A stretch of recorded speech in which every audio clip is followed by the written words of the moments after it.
Woo. All right. Are we on blurry anymore? Okay. Perfect. Welcome out, everybody. All right. So we got something a little bit different for you today and tonight. Once again, flying solo. Usually we got my business partner here with me, Mr. Joseph Smith. My name is Ray Fleming of the Wise Guys in Ties, and welcome to Mastermind, Real Estate Investing Mastermind number 5. I believe that's what we're at. We're on number 5 today. And just make sure that we're all good. Okay, so what are we talking about today? We're talking about the benefits of real estate and how to actually have them structured, and why it's always important to have your rental properties, your real estate properties in the right proper businesses. So tonight we're going to talk about mainly the benefits of rental properties. But first and foremost, you're going to have to create a business and you're going to want to put it into a business. So make sure that you go out there and you want to set up some type of company. This could be an LLC, this could be series LLCs, this could be an S Corp, this could be a C Corp. We're not going to dive into which setup and which structure is right for you today, but I just wanted to bring it to your attention that really for ultimate asset protection, tax benefits, you're going to want to incorporate to some, creating some separate entity from yourself. Now, little disclaimer here, I'm not going to be practicing any financial advice on this. I'm not going to be, even though I'm going to be talking about taxes, none of this is to be, taken as licensed advice. So always seek out the expert help from a CPA, attorney, other licensed professionals that are required for what you're doing. Right now, I'm basically sharing what I know about structuring real estate deals. And I do have CPAs and attorneys that I work with to make sure that we're doing it right. But at the end of the day, I need to know what's going on so I know what to require of those professionals. And so we want to put our rental properties into a holding LLC or a holding company of some type. Now, why do we actually want to do that? The reason that we want to do that is for many different reasons. One is asset protection. 2 is the ability to build credit, business credit, getting funding for your business. If you want to be a real estate investor, and maybe you're just thinking about wholesaling some properties or fix and flipping properties, you got to think about the long-term game of building wealth with owning rental properties. Now, you may have heard some fears that folks have, like, oh, you don't want to be a landlord because your tenants are going to trash the house. You know, it's going to, the toilets problems, the termites, the taxes, the tenants. I mean, there's just so many things that people have fears around. And let's be honest, it's just fears, because statistically,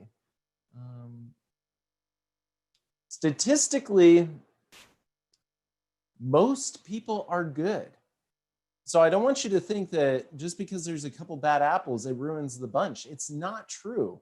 If you have somebody that has said, oh, you don't want to buy rental properties, you don't want to own rental properties, I would put some money on a bet, and I'm not a gambling man, and I would bet that they do not have any rentals. So the question is, who are you going to be taking your advice from? You can take advice from somebody who has a learned disability.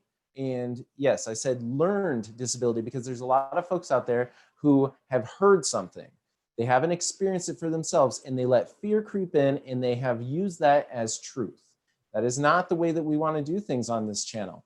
On our channels, we are here about wealth creation, getting out of the poverty mindset so you can achieve your God-given purpose.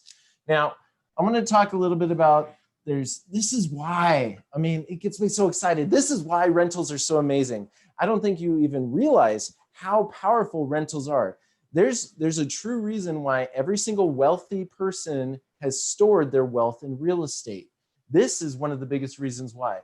So these are the 4 quadrants of rental properties, or I guess you could call it the 4 benefits of a rental property.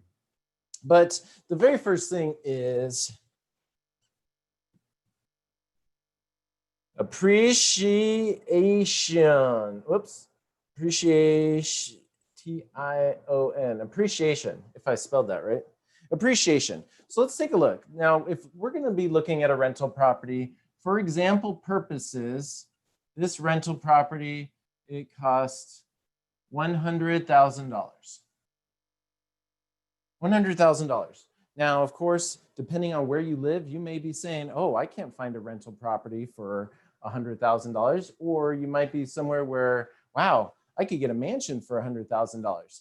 It just depends on where you're at. But let's talk about a $100,000 purchase. What does appreciation look like? And I gotta start with this. We never bet on appreciation. It's just a benefit. You can never bet on appreciation, because when you bet on appreciation, you're betting, and that's exactly what it is. You're gambling. So appreciation is not guaranteed, and we do not bet on appreciation, but it is a part of the equation and it is a benefit. So right now, if we're looking at appreciation, let me try to find a different marker that is going to work. All right, just don't want to use the same color for everything. All right. Appreciation. We purchased this house for $100,000, right?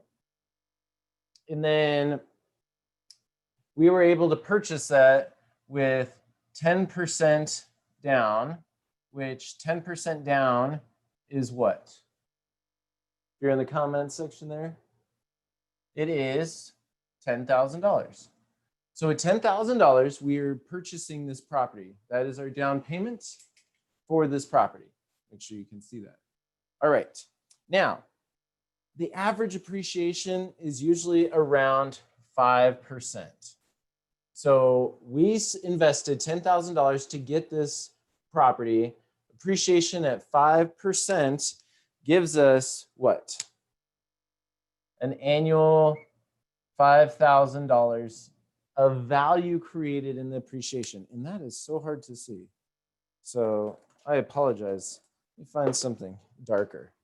Okay, here we go. This is better. That gives us $5,000 of appreciation, of value that was created in that property by just owning it. Now, like I said, we don't bet on this, but it's a beautiful thing. So we invested $10,000 and we've already made $5,000 of value. All right, the next thing that we want to talk about is tax deductions. Let's say that you're currently working, or maybe you're self-employed, or maybe you're a small business owner. But every single rental, pretty much every single rental, it loses. It loses on paper. Okay? This is important to understand, that you can have a rental property that's appreciating, it's bringing in revenue, but on paper, you're actually losing money. This is the power of understanding the tax system, is rentals actually lose money on paper, but they make you money. And you may be thinking like, wait, what? That doesn't even make sense. That's the beauty of rental properties. Okay, so let's say that you get a 1040 or maybe you're a W-2 earner and you have some taxable income.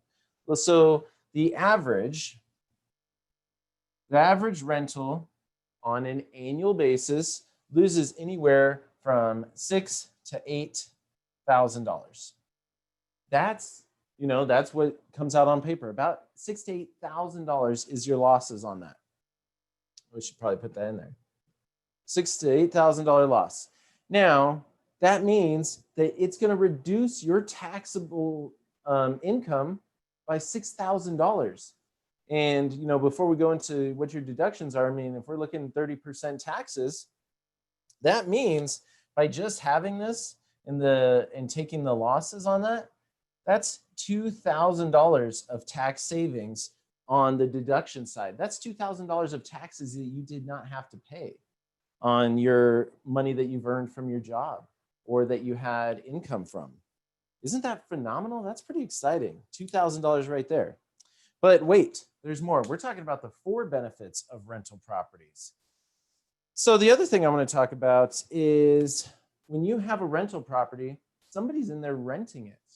I mean, of course, you know, there's going to be some vacancies and things like that. That's not what we're talking about. But as far as like a whole, when it's rented out, there's something that you're paying each month on this mortgage. This mortgage or this loan has principal, interest, taxes, and insurance.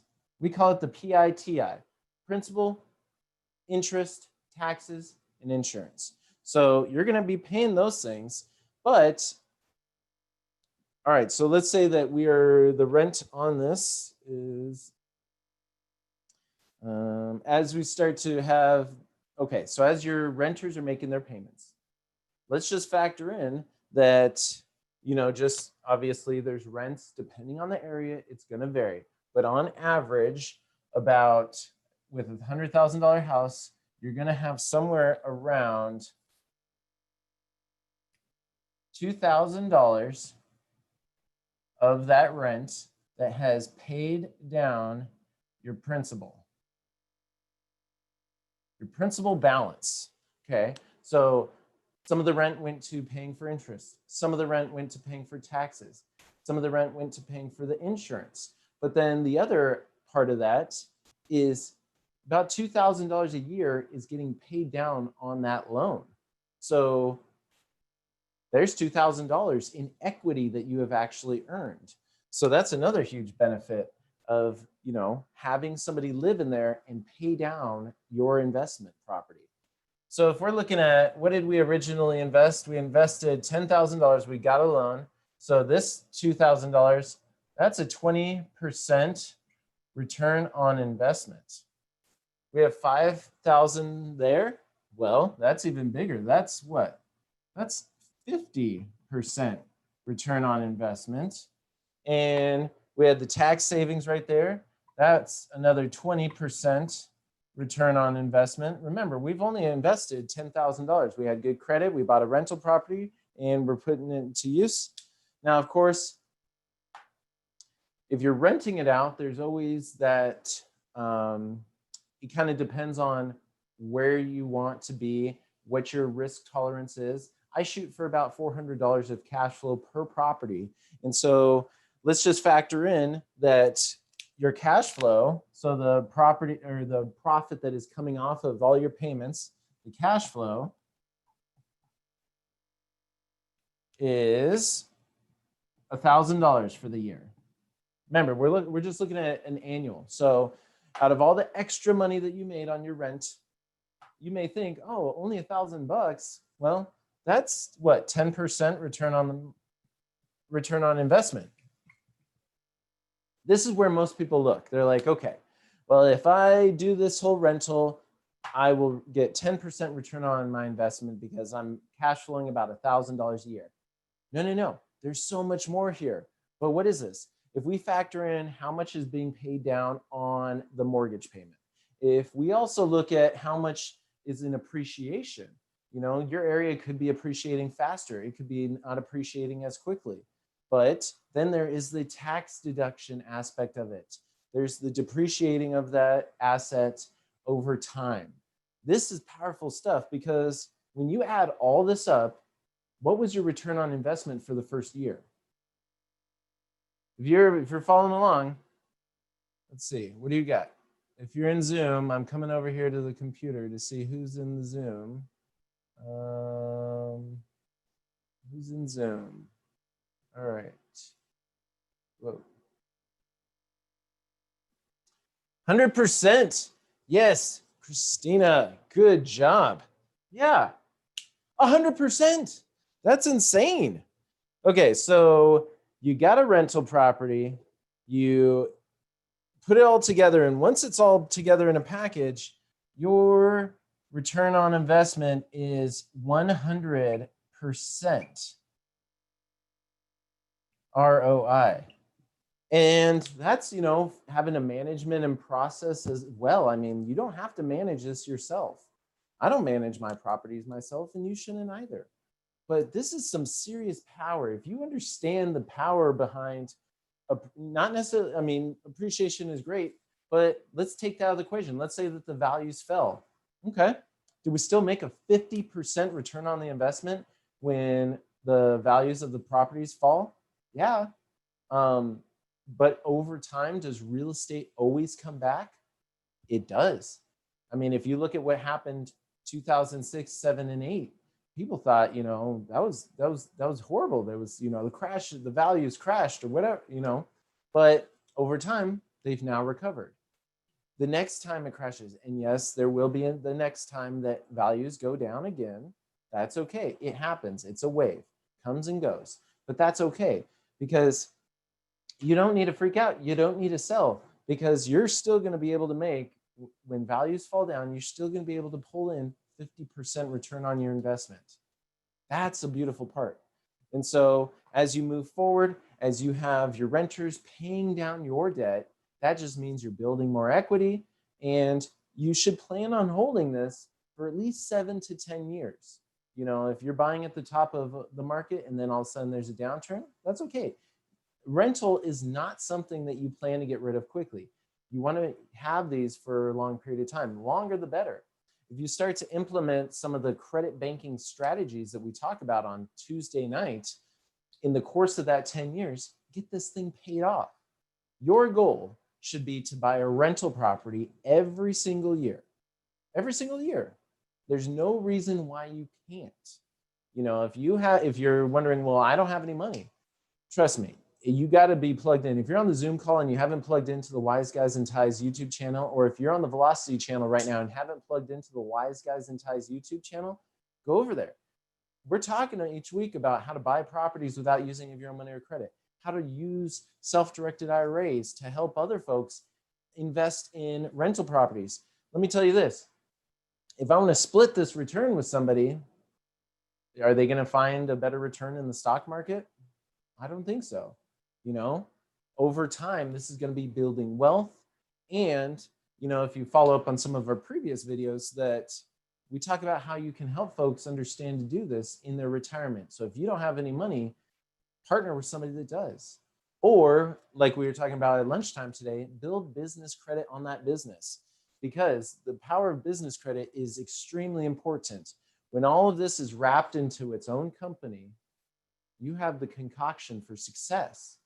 We talked about at lunch today about business credit and how you can build $50,000 in business lines of credit for your company, for your rental property in as little as 6 months. And then if something happens, it stabilizes your cash flow. I want you guys to make sure you mark it on the calendar, because this Saturday at 9 a.m. Pacific time, we're going to be doing an in-depth step-by-step training on how to build business credit, how to set up your business the right way. What do you need to do? What are the steps to follow, and how you go through it step by step? We're giving it all to you. We're even going to give you 4 accounts that you can actually go out and get with the underwriting guidelines for your business today. So you want to make sure that you tune into that.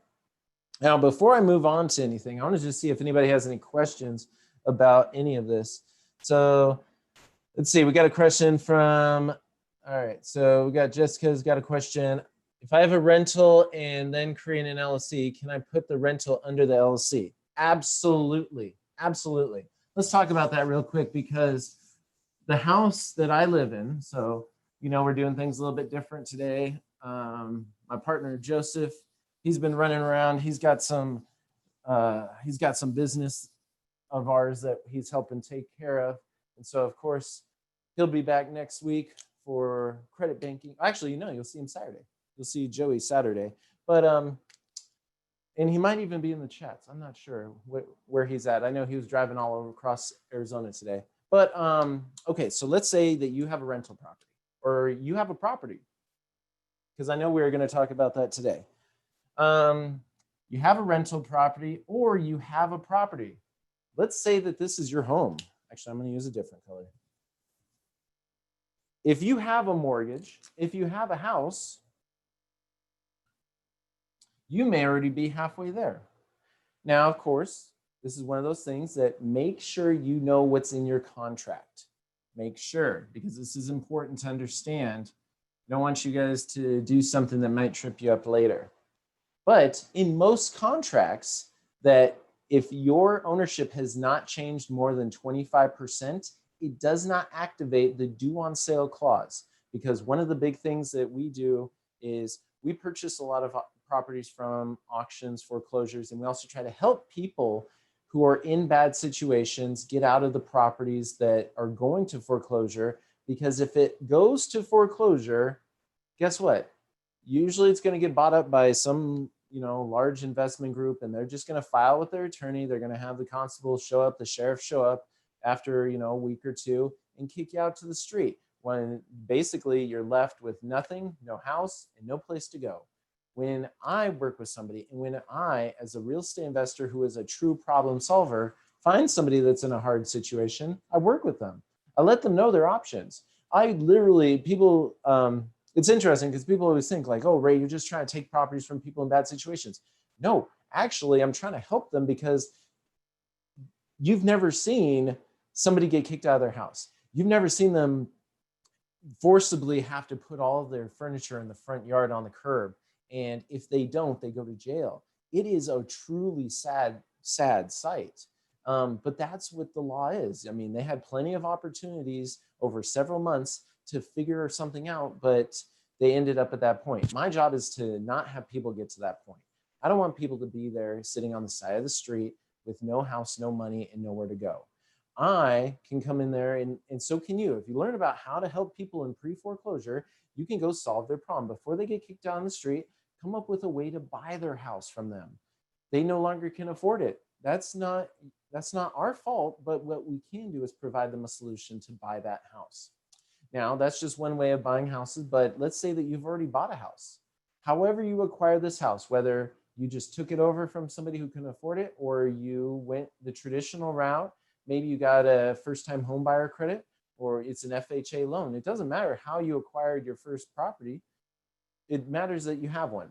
But typically, this is owned by you, or, this is you. Okay, you're a happy person. And then you're like, wow, I really want to get into real estate investing. So, you've had this house for a little while, and then now you buy another one. Whew. I'm starting to go in a different direction than I wanted to go. Okay. I'm going to freeze right here. I'm going to go back because I feel like there's a part that I really have to explain before I get here. Okay? Let's not go there yet. I'm going to go there, but I'm just not going to go there yet. I want to make sure I explain this and it's clear. Okay, here's you and here's your house. So maybe you purchase, however you purchase this. This is a company. Set it up, maybe it's an LLC that you are the owner of. Now, just because you're the owner and the manager doesn't mean that this company is necessarily you. It just means that you own that company. This is a separate entity that we are structuring, that we're setting up. And let me move this light so you can see a little bit better. Okay, there we go. All right. I don't know if that helped, but okay, so here's LLC, you're the owner. Now, what happens many times is the loan's in your name, that's okay. But you can deed this over to your company, and so now this property is in your business. But wait a second, if you no longer own this, so you're not the owner, but you know where you are still on the loan. So there's a loan on this house, and you are still on the loan. So you're still here, okay, you're happy, but you are no longer the owner of the house. This house is now into your business. Now, there's a lot of different ways to do things at this point. One, you can start building business credit, because business credit is separate from your Social Security number. When you have an LLC, you get what's called an EIN number. This is your employer identification number. This is the tax ID for your business. So there's a little bit difference here. Over here on the personal side, you use your Social Security number. On the business side, the business uses its EIN number. But wait a second, what happened to the loan? Well, your Social Security number is still on that loan, but it's not on the house. The owner of the house is your business. So what can you do at this point? There's a couple different options. You can choose to rent the house from yourself, or you could be provided, because you're the owner, you could be provided housing and the company can use that as an expense. But let me talk about if you're renting the house.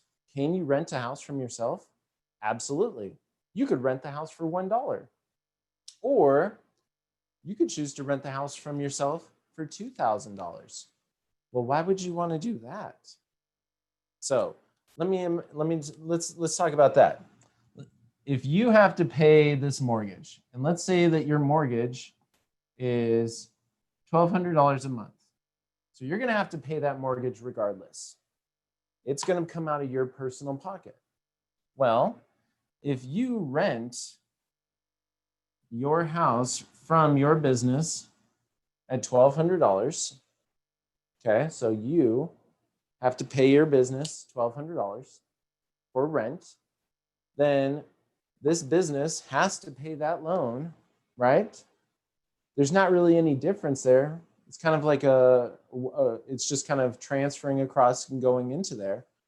But the question is, what happens to the taxes now? That's something you got to think about. But also, before I dive into the taxes, does your business have a bank account? It should. Does this show a $1,200 monthly deposit going into your bank account?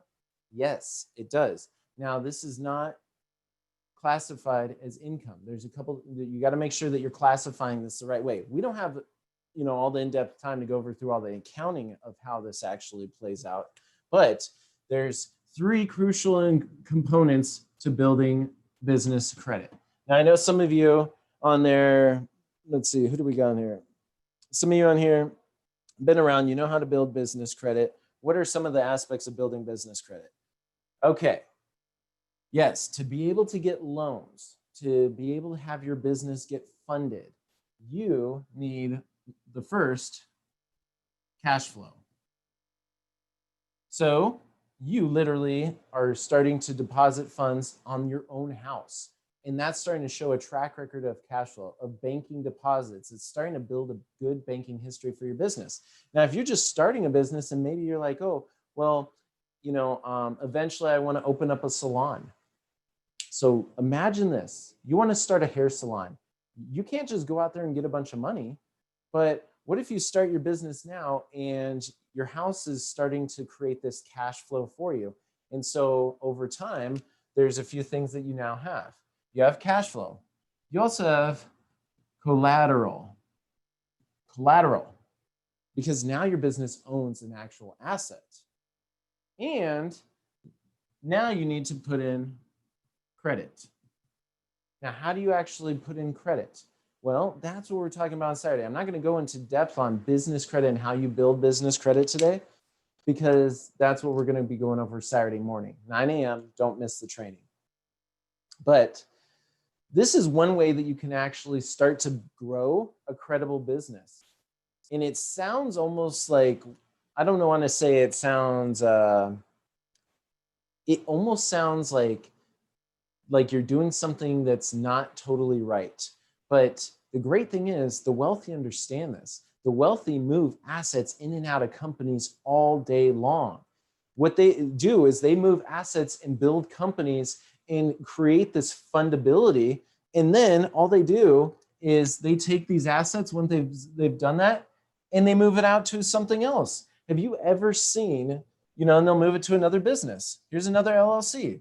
And now they have an LLC that has a track record of cash flow, collateral, and credit. They can go out and get funding, and then they go buy another rental property and drop it in that existing business. So if you've ever seen somebody who has created, big businesses or created wealth, and all of a sudden they filed bankruptcy, and 2 years later, all of a sudden they're back up, and you're wondering, how on earth did they get all that money? How on earth did they be able to pull that off? Because on the personal side, if you file bankruptcy, good luck getting anything for the next 7 to 10 years. I'm sorry, it's going to be a long road up. But when you do it with a business and you can start multiple businesses, you can get access to capital very, very quickly. 50,000, 150,000, 250,000 in the next year or two. It's powerful, powerful stuff. When you start mixing in cash flow, collateral, and credit into what you're doing, the sky's the limit. This is what the wealthy have done and understand. And there's a lot of things you can build on top of this. You can build family management companies. You can build trusts, have things owned. You know, there's the short term, there's the long term. There's just too much stuff to go into for today, but we did cover quite a bit. So let's see, Christina, what do you recommend? What kind of business to create? One rental property under the LLC or C Corp, etc. Never set my rental under a company name. Okay, so if you are thinking about C corporations, okay, so depending on how much you're making, I always, from my personal experience, what I personally do, I always start with LLCs. If you're in a place that this is, you know, one of those things we don't have a whole lot of time to go into, a lot of it has to do with taxes from when you move from an LLC to an S Corp. Many LLCs can be filed as S Corps. Typically for me, around $45,000 is when I transition from LLC to S Corp just because of the tax benefits. But C Corps, I know there's a lot of places that it's inexpensive to start C Corps. Me personally, I would stay away from it unless I'm going to build a big business. C Corps are, think of it this way. C Corps are like large companies and S Corps are S for small. So if you think of you're just having a little small company, go with an S Corp, go with an LLC. A C Corp is going to be much bigger. There's a lot more involved in it. Usually setup is, you know, in certain states, it's really cheap, but the ongoing maintenance to keep it running right is just, it's really expensive. So if you're going to build a huge business, then you might want to look at the C Corp situation. I always, you know, talk with the CPA, see if that's right for your situation. But if you're getting into rental properties, most of the time you're going to have an LLC for your long-term holdings. You're going to have, you wouldn't want to have a rental property necessarily in an S Corp. You could have the S Corp own the LLC that has that long-term property, because that's another thing too. Heaven forbid something happens in this rental property and then there's some type of legal aspect, some big problem that happens. You want to be able to detach that off. Also, you know, I don't want to go too far in depth to it. We create these separate businesses for protection. So you're protected from what happens in the business, but you always got to keep in mind there's other protections that you have to put in place, because you can also create some problems going the other way. So what we're talking about here is, you know, in this situation, something can happen with your tenant. Well, the reason you have an LLC is there's a barrier there. They're going to have to get through that corporate veil to get over here to you as the owner. Okay. That's why we create these LLCs. So you're protected from what happens inside that business, that you're not personally going to be liable. And that's why we like to build business credit without you personally on the hook. Because what happens if you build a business and you've used your personal social security number, but now you want to sell the business? You just going to let them use your credit? That's a great question. You got to think about. But I also want you to think about now something that we're going to cover on a future training is, what do you as an individual need to do to protect the business from you? This is something we don't talk about a lot, but I'm glad that you guys kind of brought this up, because we're going to do this in an upcoming week. So make sure you go over to the Wise Guys and Ties channel, like and subscribe for when we talk about, well, just because you have an LLC doesn't mean that, let's say you're in a car accident.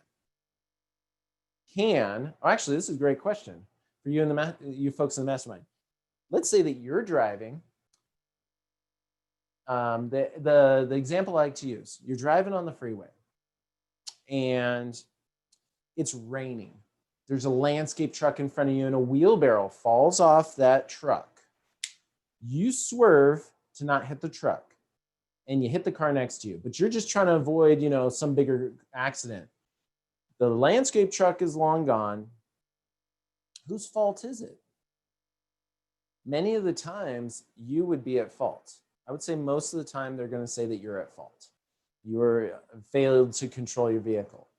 Doesn't matter that whatever was in the road, or doesn't matter. Somebody's at fault. Your insurance is going to be liable. Now, there's something that I like to call them ambulance chasers.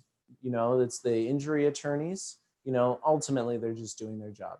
There's nothing wrong with injury attorneys at all. They're amazing. They do what they do. They help hurt folks. But when somebody's in an accident and they call an injury attorney, they're going to look to see who hit you. First, they're going to find out if they have insurance and then how much of insurance they have.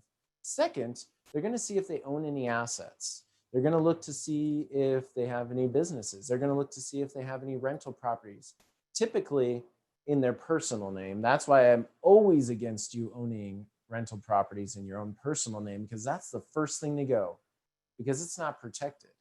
But we'll also, on upcoming weeks, we'll talk about how to protect it this way so that they can't get through the company to your properties or to any assets in the business. There's ways that certain companies can, and that's why the setup is so important. How you have set this up, if you have protected your corporate veil and you've made sure, you haven't been commingling funds, that you want to make sure that you have created this clear division between you personally and your business. The line starts to get blurred if you're using your personal social security number to get the credit on the business. Now, we're not talking about that you're on the loan. That's not the same situation I'm talking about. I'm talking about getting business credit cards with your personal social security number. You got to stay away from that. You really do. But if you're going to do that, because it's okay to do that, but know how you're going to get out of that. One thing that we kind of specialize in doing, if you're new to this channel, is we help folks start businesses, get the credit that they need for their business. And some folks have really good credit scores, so you can actually give your business a boost. But you got to build it the right way, so that way in 6 to 12 months, you can actually reapply and have that personal guarantee drop off. Because if you're going to personally guarantee your business, do it strategically, but you don't want to carry that personal guarantee forever. All right, so let's see. Should I use an attorney to build an LLC or use LegalZoom online? So attorney versus LegalZoom, attorney. You're going to end up spending $400 or $500 after all the filings and everything like that. That's what we're going to talk about on the weekend, because you're setting up a business to create that separation. There's some really foundational steps in setting up of a business, like the public notices that need to go out. If you don't do those things, that weakens the corporate structure and that weakens the corporate veil. And if there is any type of litigation that takes place, it doesn't take a genius attorney to crash right through that and come at you personally. If you're going to spend the time and the money to actually set up the business, set it up the right way. You could use a paralegal with the attorney, which is sometimes cheaper. I know here in Arizona, it's about $600 to use a paralegal to set up a company with a reputable law firm. If you actually need to talk with an attorney, you're going to be closer to about $1,000. So it's really not that big of a difference, a couple $100 more, but in the long run, you're going to have that comfort in that safety net for if something happens. If you're starting a business, especially that's going to have assets and own rental properties, you want to make sure that you do what you can to protect that investment. Because the worst thing that can happen is you spend this time building your wealth only to lose it. So not only is it good to build it, but it's also good to protect it. All right, great questions, everybody. All right, so I'm gonna let's see, I'm going to hop over here onto my computer. Let me see if I can switch my camera. Hey, there I am. All right, so there's my camera. Now how do we get let's pull this. Give me 1 second here. I need to, let's go over to, how do I switch my screen? Let's switch this. Hey, there we go. All right, now I'm gonna move my camera so you can actually, oops, there we go. I'm gonna shrink myself down. All right, folks. So that's our little training for tonight. Now, at this point, usually what we like to do is we transition into what we like to call now deal or no deal, where we start to look over a certain project, a certain deal that you, as the viewers, can submit to us. So this came from one of my buddies that is out in Michigan. And so he's got this rental property. And so we're going to take a look at that today. But before I dive into that, I wanted you to know where and why we put on everything that we do. Well, you can always go over to Wise Guys in Ties. This is where if you go over to Wise Guys in Ties, you can go up here. If you're in the Zoom webinar, you probably have already been here. But let me zoom this in a little bit so you can see that. Over here on the events tab, you can sign up for any of our events that are coming up, how to build business credit direct funding, our credit banking masterminds where you learn how to strategically pay down your debt in a very quick period of time. So if you have a mortgage and want to see how to actually get that mortgage paid off in 5 to 10 years instead of 30 years, plug into this mastermind. We go over a different case study each and every week, hosted by my partner, Joseph Smith. And we also have the real estate investing mastermind you can sign up for there. These are all free, of course. If you ever want to reach out to us or talk about business credit, credit banking, real estate investing, you can schedule a time here at your convenience. So, I mean, we're all booked up for the rest of the week, but you know, you go on to Monday. There's 2 slots available for Monday. So that is pretty much everything on our website. And then you can always go over to the Wise Guys in Ties YouTube channel. So if you go over here to the Wise Guys in Ties YouTube channel, you can see all sorts of great stuff that we got coming out. The Business Credit Playbook Masterclass. This is going to be taking place Saturday at 9 a.m. So if you go over here to the Wise Guys channel, you can set a little reminder, free hour-and-a-half training on how to build business credit. All right, so that kind of gives you a little update on where we're at. And then real estate investing. This is the system that I use for real estate investing. And if you'd like to know more about how to get plugged in, because the class that I learned all this stuff from is this course here. It's called Tax and Legal.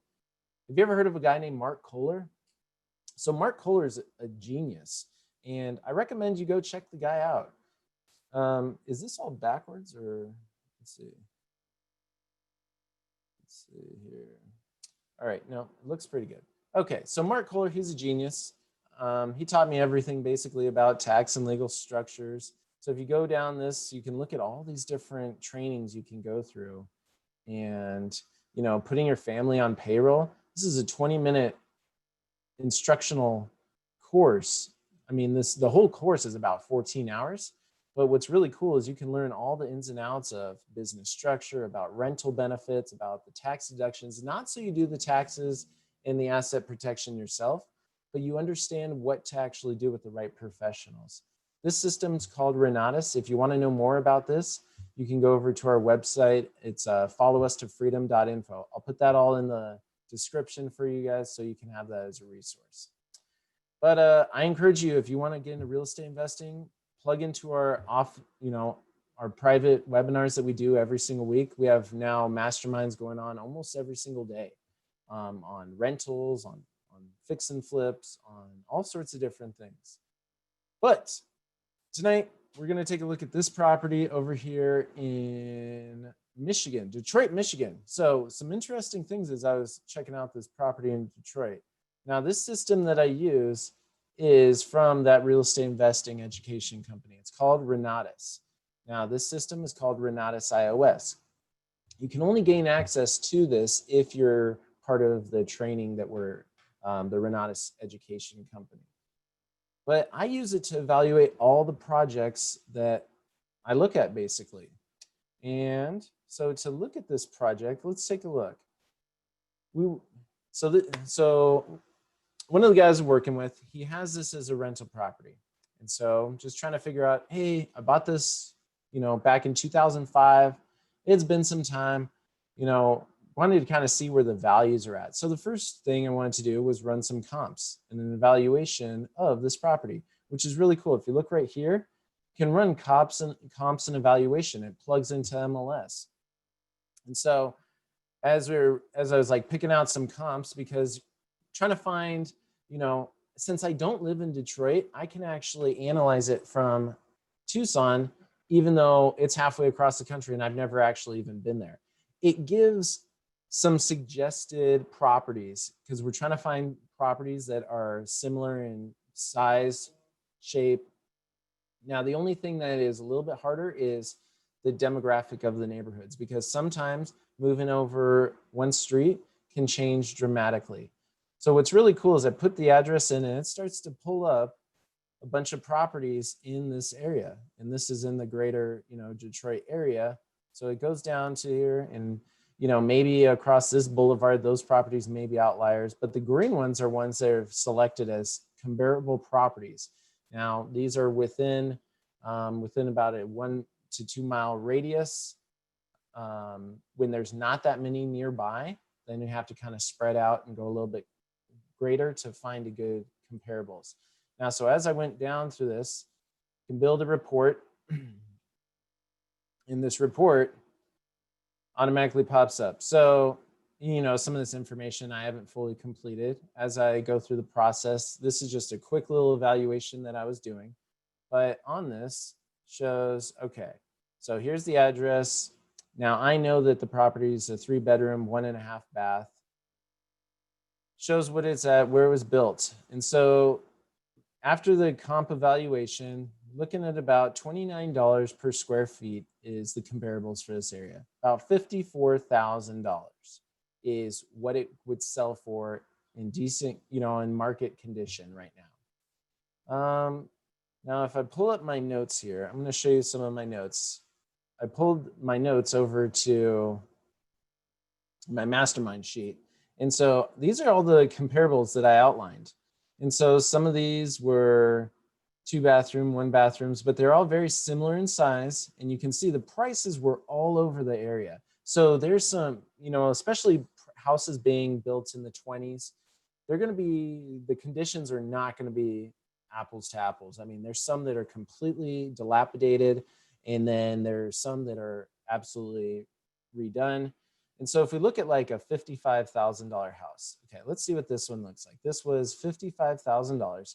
So I'm going to search this property and see, since it recently sold, I'm just going to Google it.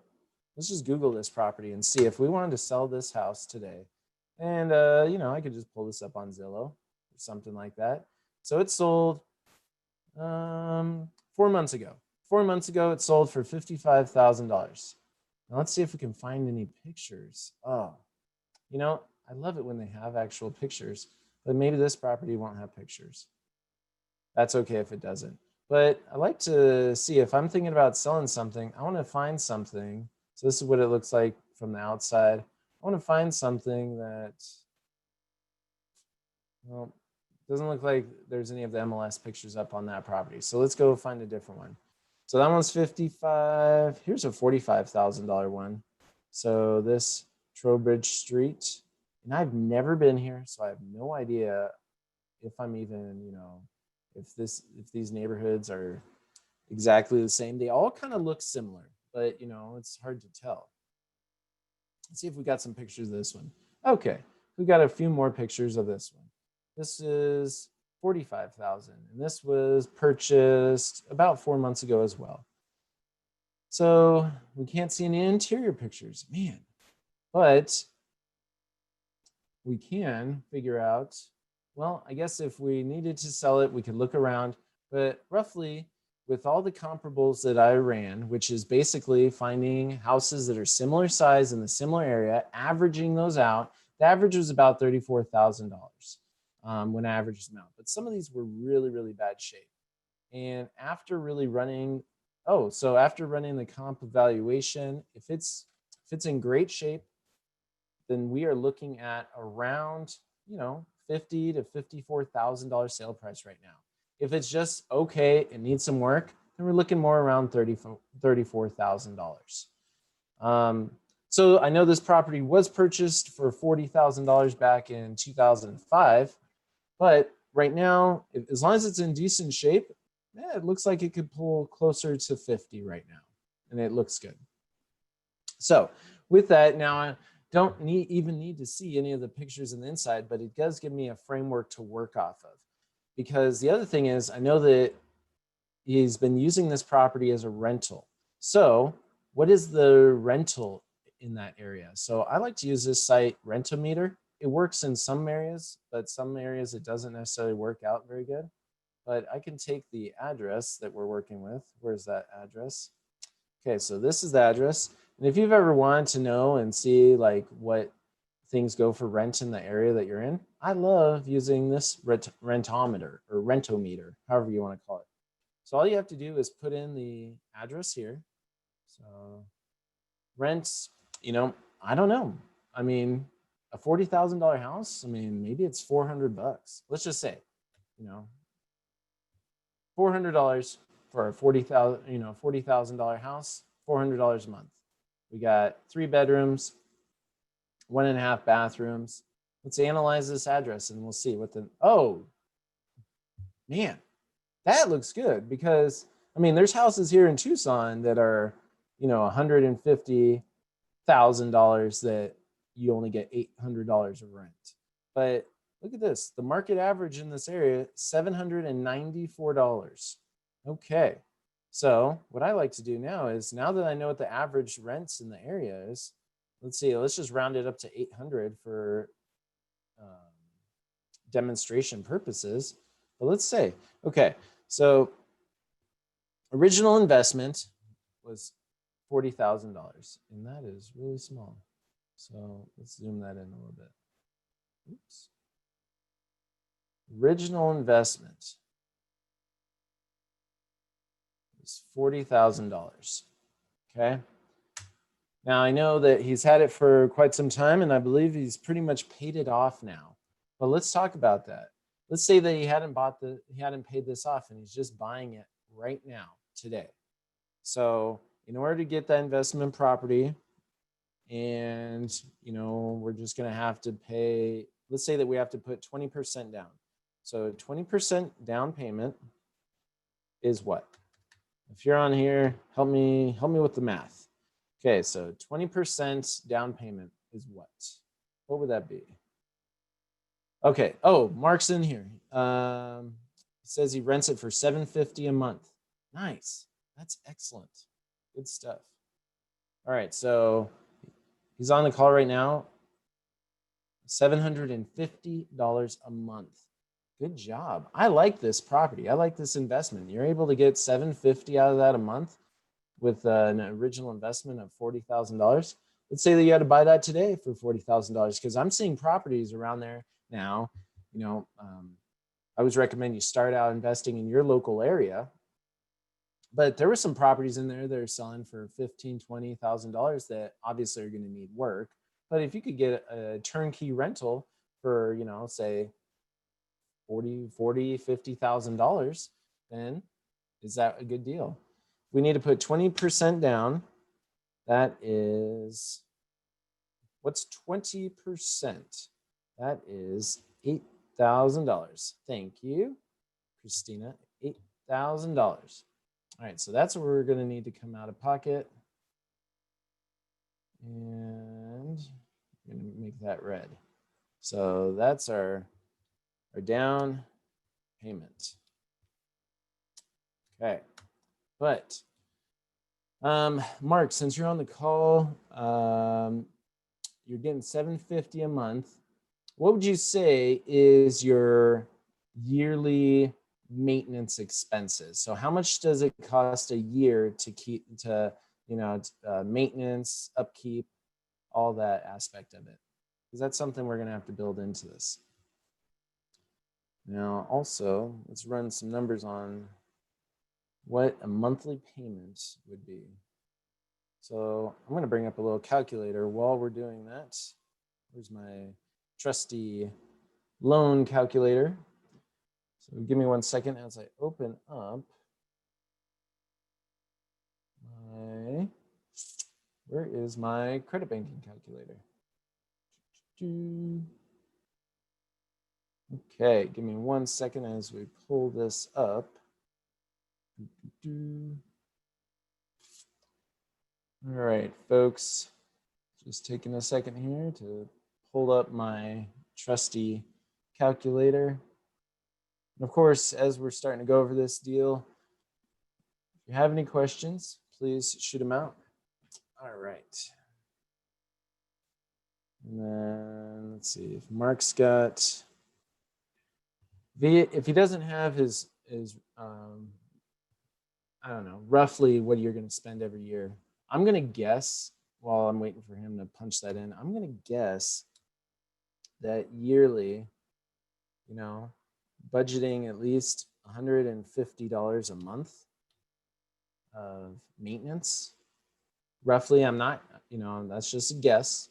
Of course, I'm just quickly analyzing this. This is just so when I'm analyzing this right now, it's just, you know, I want to spend as quick as I can to figure out, is this a deal I need to look into further, or we just walking away from it?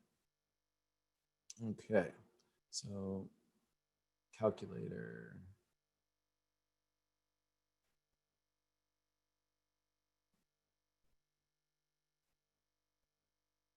Okay. Calculations for this. Okay. Sorry, folks. Apologize for the wait. $3,000 per year, including taxes, insurance, and maintenance. All right. Thank you, sir. All right, let's throw that up on here. So we know now that taxes, maintenance, so that's including it being free and clear, taxes, maintenance, and insurance.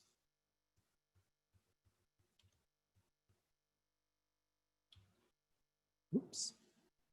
Maintenance and okay, perfect. Taxes, maintenance, and insurance. Thank you, sir, because that's the numbers I need. Because now I can figure out what the principal and interest would be if we are going to. So I mean, so Mark, the other thing is too, if you know, if you're currently in between tenants too, it might be an opportunity to bump it, you know, $25 in rent.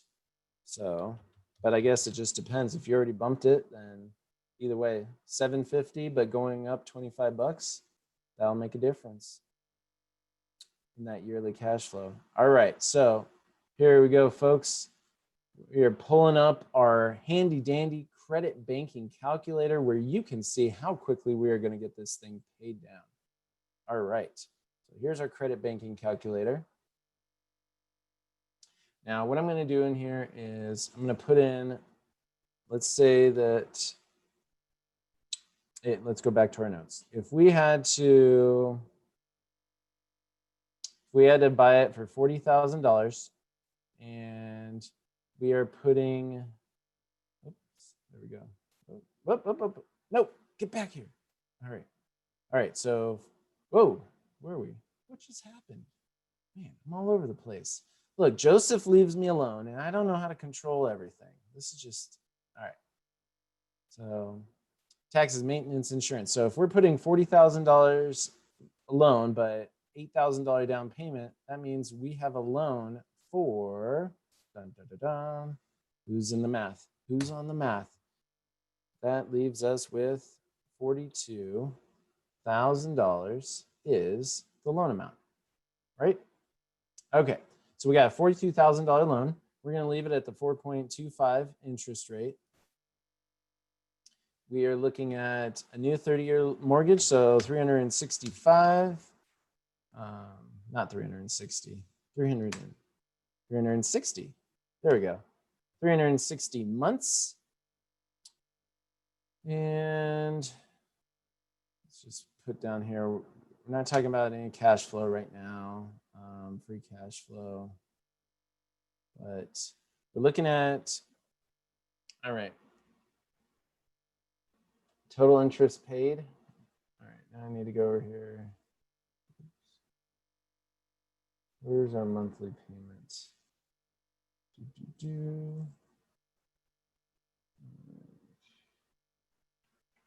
me 1 second here. So we got years to pay off. We're going to do $42,000 and look at our payment schedule here. So where are we at right now? We're at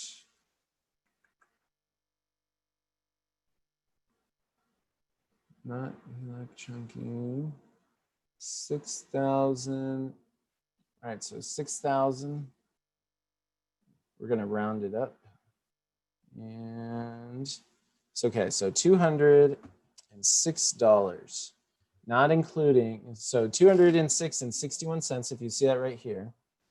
We're going to move that amount over here. So since we've already factored in taxes and insurance right there, we need $206 is the monthly payment. So 206 is our monthly, no, I shouldn't say our monthly payment. That is our monthly interest and principal. Now, let's figure out taxes and insurance. Let's just factor in everything. So let's take this 300 or 3,000 a year and let's divide that by 12, which will equal 250. So our principal and interest, we're going to add that to our $250 of maintenance. So we're looking at, if you had to take a loan, it's going to be $456 a month to operate, basically. That's without factoring any type of property management, though. If you own it outright, then you're only looking at $250 a month to operate that. So I'm looking at both. I'm looking at, hey, I may want to leverage this property. I may want to take out a loan against it to go and buy more rental properties. So let's take this 456 and let's find out if this is a good deal. So if we take $456 and we multiply that by 12 months, that gives us what? $5,472. So with a loan, with maintenance, with insurance, with taxes, we're going to be looking at around $5,472 a year to operate and to buy. So if we go back to what Mark said, is his rent are currently, let's change that color, because this is going to be money coming in. It's no color there. And so the rent is money that's coming in. So his rent is $750. And we're going to multiply that by 12 months. Now, of course, there's always vacancies and things like that, but let's just look at if it's fully occupied, $9,000. All right, so let's take that $9,000 and subtract 5,000. Boom. So subtract that, $5,000. That equals what? Ooh, nice. So 3,000. Okay, let's change. Put no color there. And let's turn that green. And let's make that bold. Because this is important to see. $3,528. That's the profit. That's the cash flow that you're receiving yearly. Now, is that a good deal? Well, how much money, if we look at it from a loan perspective, if we had to put down $8,000, we had to put down $8,000. Let's change that. And in turn, so let's do some math here. We're going to do 8,000 times 2 divided by 3.8. Okay. All right, let's see. I'm going to multiply this by, so this is the way I like to do it. I like to multiply, or actually, let's divide it. I like to just divide it by 100. That gives me, actually, sorry, I'm doing that backwards. Let's take 100. And the way I like to do this is, I don't know, it makes sense in my brain this way. 8,000, that equals this fraction. And then what we do is I actually take this, space that out, I take this fraction, and then I like to multiply that by my return, which gives me a percent rate. So that's 41. This is a percentage, not dollar sign. That is a percent. So 41%. That's not too bad. 41% is the return on investment. So if you had to get a loan, if you bought this property, you brought $8,000 down payment to purchase this house. After all expenses, you're walking away with a 44% return on that $8,000. That's pretty phenomenal. But at the same time, you're paying down that house. But let's take a look at this, because if you just take all that extra cash flow, I'm going to go back to this credit banking calculator, and you got to tune into more on this on a weekly basis to really understand. Let's say that this house is currently, I'm going to eliminate any free cash flow right now. Just looking at that, there's no free cash flow. But our free cash flow, if we're just looking at, oops, how did I do that? Let's change that.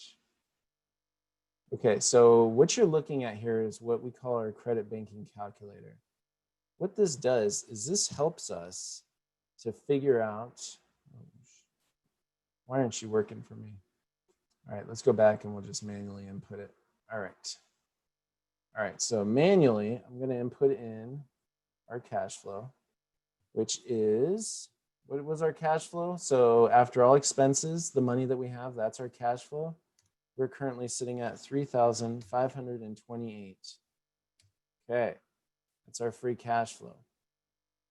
Let me carry this across. 3,528. Now, just stay with me because I'll explain this calculator here in a second.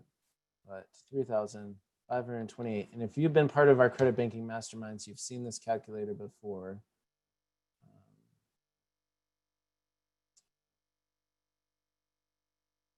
So if we're looking at, we have an extra 3,528.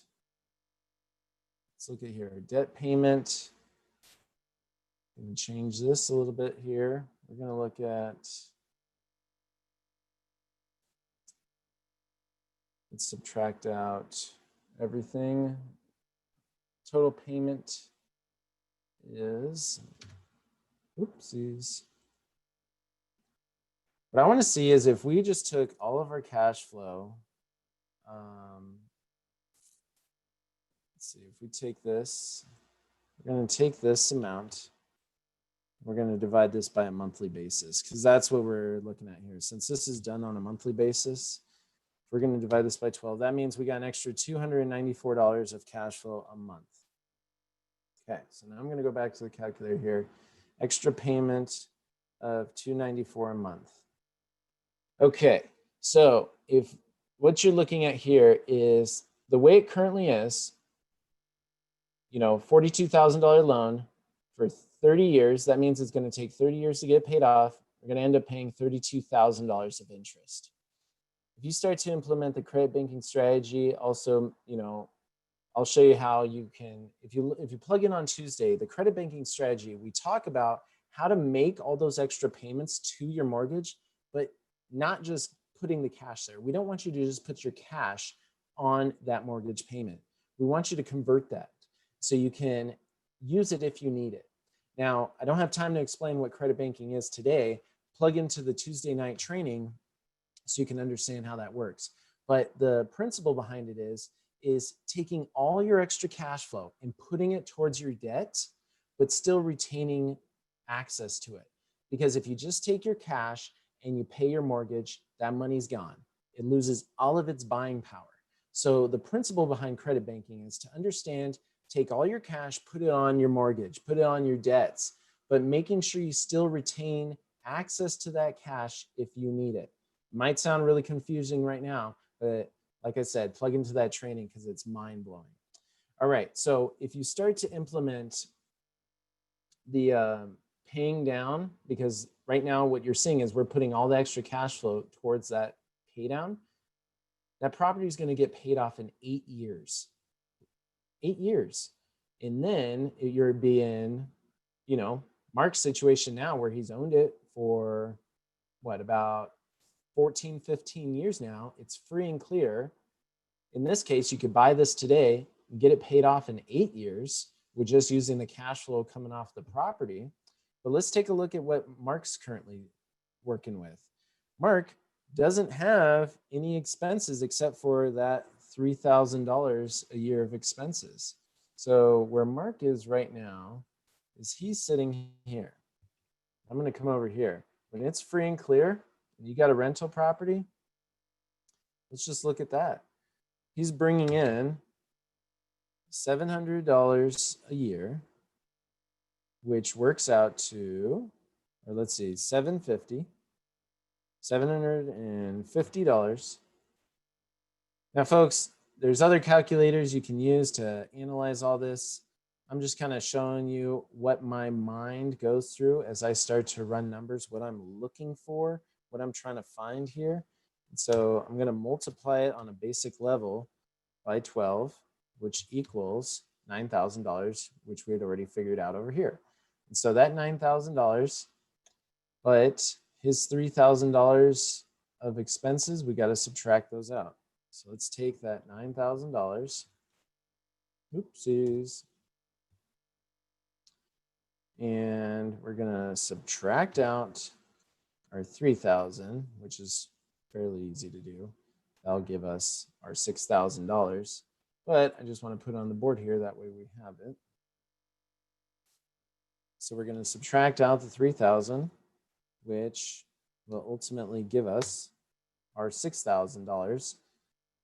Now that $6,000 is the cash flow. So we're going to turn that green. That is profit that is coming off of there. You know, we've factored in taxes, insurance, expenses. So anything up and beyond that is going to, you know, be coming out of this cash flow. But let's say that with the normal maintenance, the taxes and insurance, it's able to cover everything. So that's $6,000 a year. That's not too bad. But the question is it worth keeping it? You know, at $6,000 a year versus, the question is, versus do we sell it right now for $50,000? Well, my question is, I don't know, what would you do? If you had a property that you owned free and clear that you could make $6,000 a year from, or you could sell it right now and get $50,000, what would you do? Not too sure.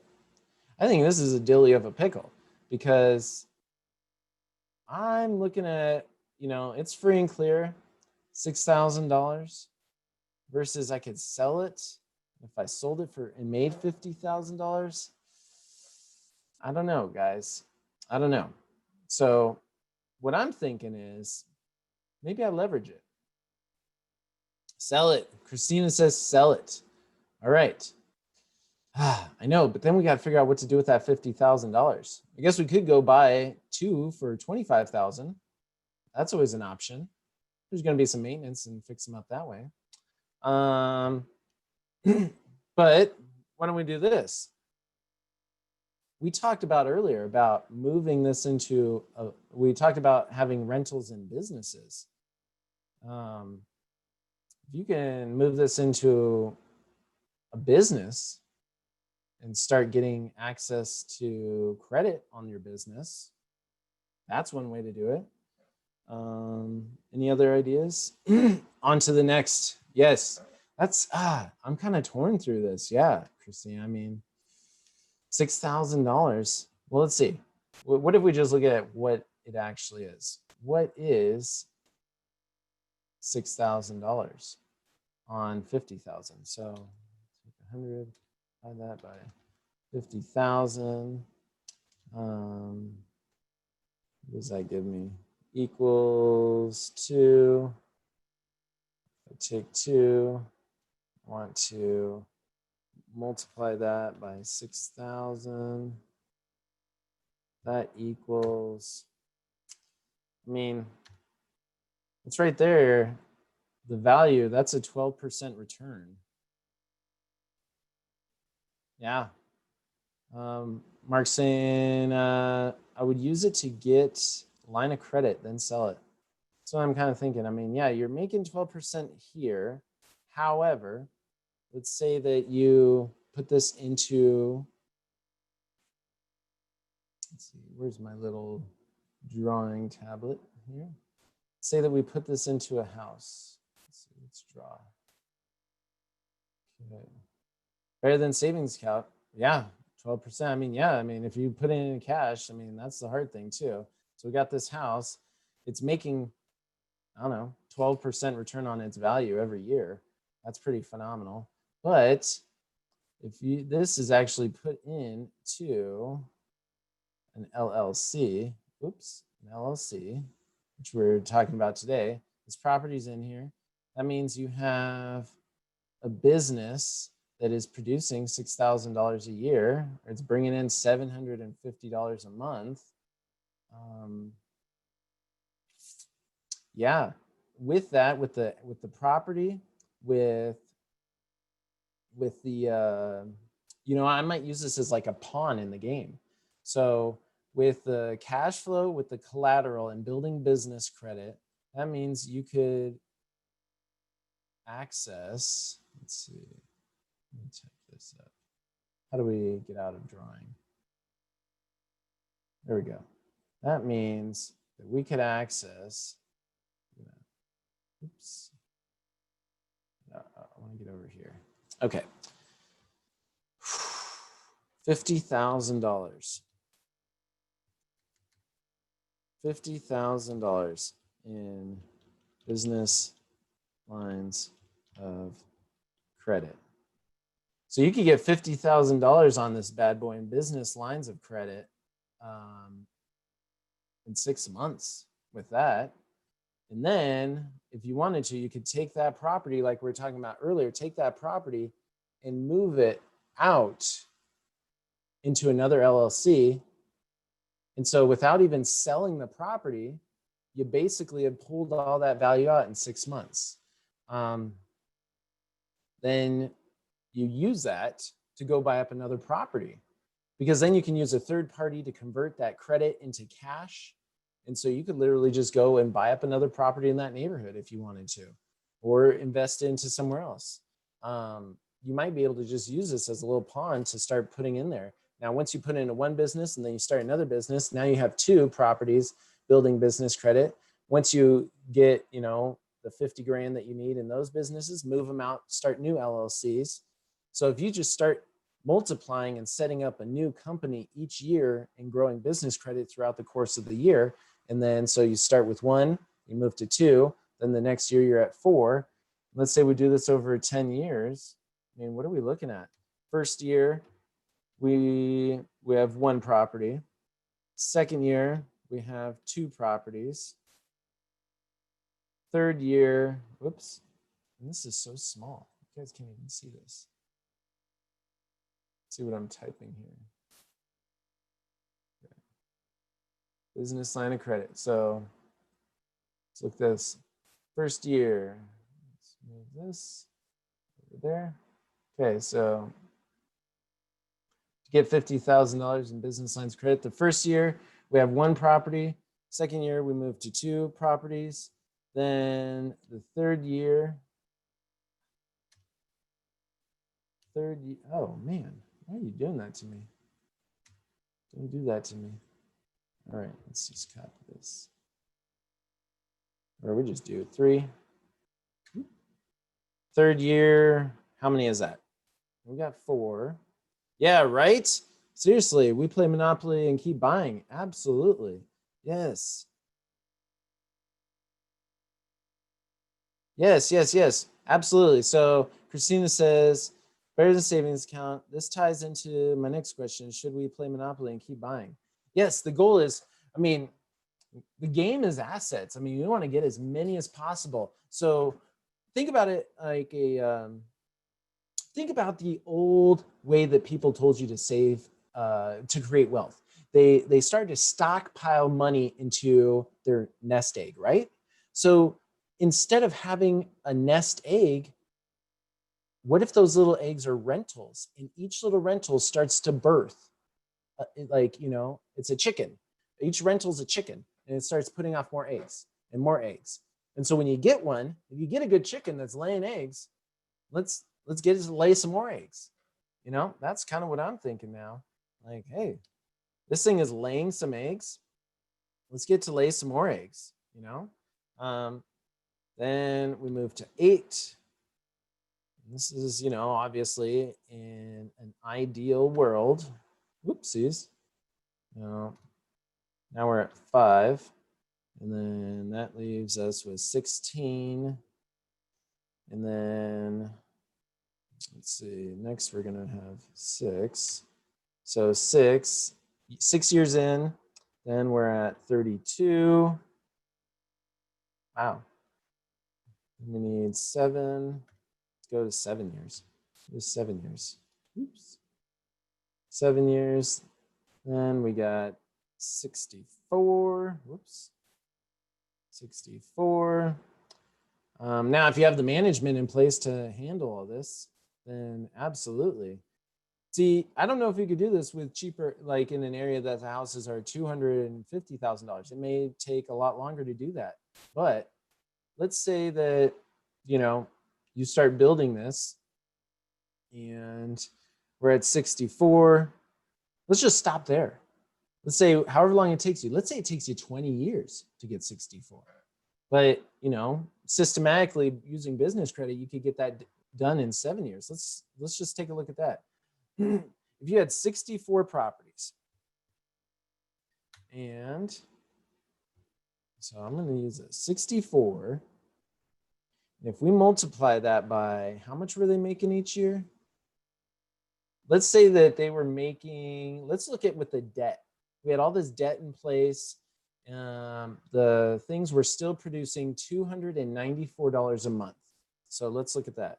This, and it's going to make $294 a month of cash flow. That's it. 294. Doesn't seem like a lot, does it?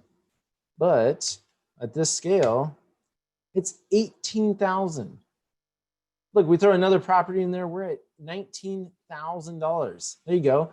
$18,816 of cash flow on a monthly basis. That means you can literally start buying a house and paying off a house. You start paying off those houses. So think about that. $18,000 of cash flow. You're literally paying off a house every 2 months. So you spend the next 3 years paying off all those houses. All right, so now let's look at that. All of a sudden you got 64 houses paid off 10 years later. Let's say you're 10 years into this game and you got these houses paid off and you're bringing in 6,000. Let's see,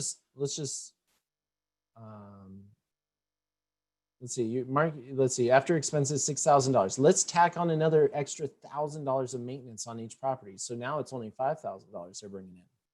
So, but I mean, that's 10 years from now. Rents are going to be going up. They're not going down. So $5,000, and this is yearly. So this is yearly we're looking at right here. What does that equal? It's $320,000 a year. Can you guys live off of that? What do you think you could do at this point? I mean, you start buying apartment complexes. You're talking about monopoly. Yeah, let's start converting all these little ones into small hotels, to apartment complexes. What's really cool is if you've been building business credit all along, think of that. You have all these companies that all have access to capital. So don't forget about that. You could have 64 businesses that have access to literally hundreds of thousands of dollars. If you've been building business credit over a few years on each business, think about that. So let's say that each property is in its own business. And so on top of that, not only do you bring in that cash flow, that means you don't even have to use your money. That means that, let's say that you have 200, at this point, if you stop 7 years, and so you're 3 years into these rentals, that means there should be no reason why each business doesn't have $250,000 in business lines of credit or access to loans. So multiply those 6, that means that your buying power, this is what the wealthy understand, $16 million. Go get yourself a big apartment complex at this point. You could start funding a REIT. That's how you build wealth, folks. Can you put your rentals under the same business, or should you get a different business company for each so you create more business credit? Me personally, I'm like, if you live in a state that you can do series LLCs, phenomenal. If you live in California,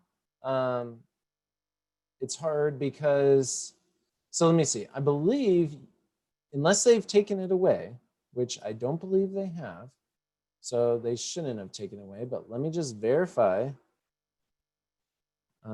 I believe California is one of the states that has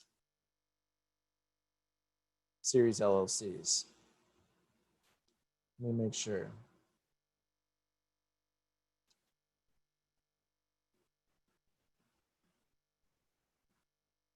No, California does not allow for series LLCs. For some reason, I don't know why I was thinking that there was a possibility they did. No, so California is expensive to run businesses because you got this $800 franchise fee every single year, all sorts of other fees. I don't know what it is with California. California is just not business owner friendly. I don't know what it is. I'm like, why are you being so mean to all your business owners? They're all going to move away. But doesn't mean you shouldn't do it. Maybe, I mean, for asset protection, maybe you put 2 or 3 in each LLC. If you have 2 or 3 LLCs in each property, then there should be no problem there. But also rentals in California, unless they're little apartments in a bigger apartment complex, in a bigger apartment that you're buying, or a small condo in an area that's not really that popular, I don't know where you're going to find something for 50 grand. But that doesn't mean you don't start buying a bunch of properties up somewhere else in the Midwest or something like that, and then, you know, have an LLC or series LLC in that state, and basically you just, you know, file as a foreign entity or something under one big corporation, because that's something you could do too. Have one big company that owns all these other little ones. So in California, you just have one main company, but it owns all these other little companies. So that's always something else to think about. There's always ways around it. There's always things to make it happen. But wherever you're living, you're going to have to pay to have that wherever you're living anyway.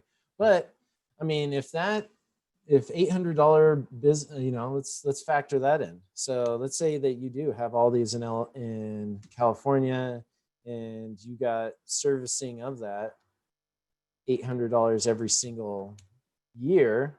I mean, is that worth it? $51,000. But I mean, if you're to gain access to several millions of leverage and to bring in, you know, $320,000 of cash flow, that might be worth it. I think so.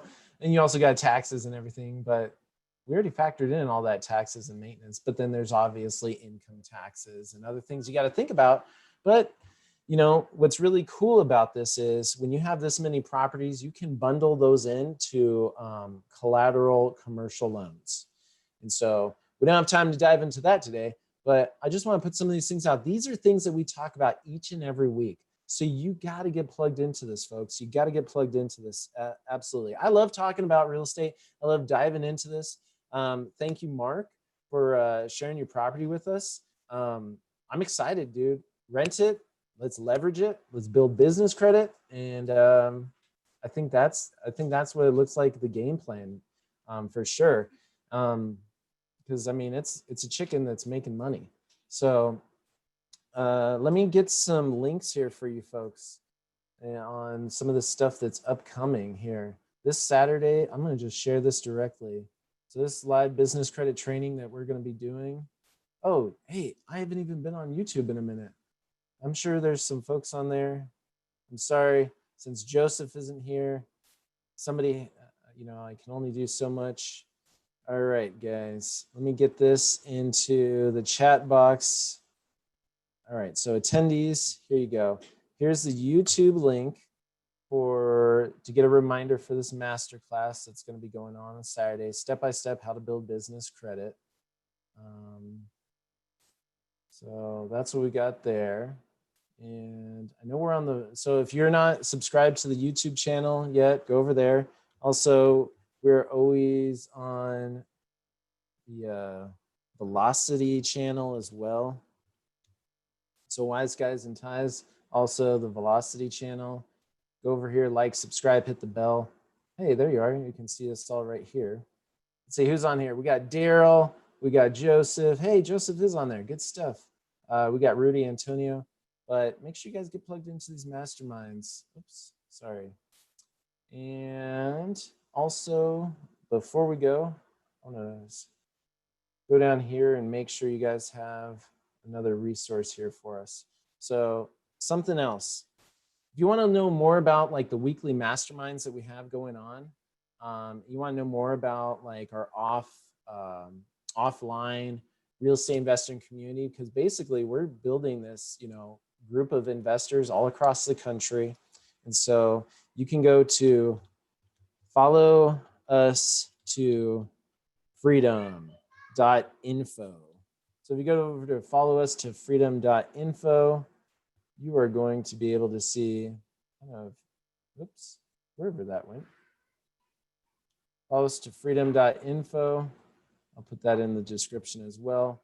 If you go over there, you can take a look at some of the stuff that we're doing offline, I guess. So just want to get plenty of resources so you have everything you need to succeed. All right, guys. And I'm dropping that in to the comments there. But I want to thank everybody once again for coming out today. Look forward to seeing you guys Saturday and on upcoming masterminds. If you haven't plugged into credit banking yet, we'll see you Tuesday, 6 p.m. Pacific Standard Time. Other than that, I want to say, hey, times are changing, but we're here, we're committed to your success, and we look forward to the amazing goodness that you guys can do and be that light in this time of darkness. So go out there, build your business, help your family, build your wealth so you can make that positive change that you want to see. Thank you once again. Good night from myself, Mr. Joseph Smith, the Wise Guys and Ties, and God bless.